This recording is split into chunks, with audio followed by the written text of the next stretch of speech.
జాతివన్నది జాణ అంతో ఎంతో సాయం చెయ్యండి యాలయ్యా తీయని గాయం మాయం చేసి మార్గం చూడాలమ్మా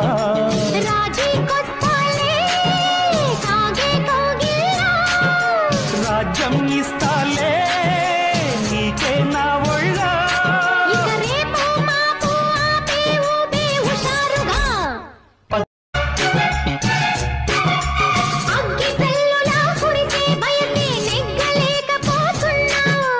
ఈత ముల్లులా ఎదలో దిగెరో జాతివన్నది జాణ అంతో ఎంతో సాయం చెయ్యండి యాలయ్యా తీయని గాయం మాయం చేసి మార్గం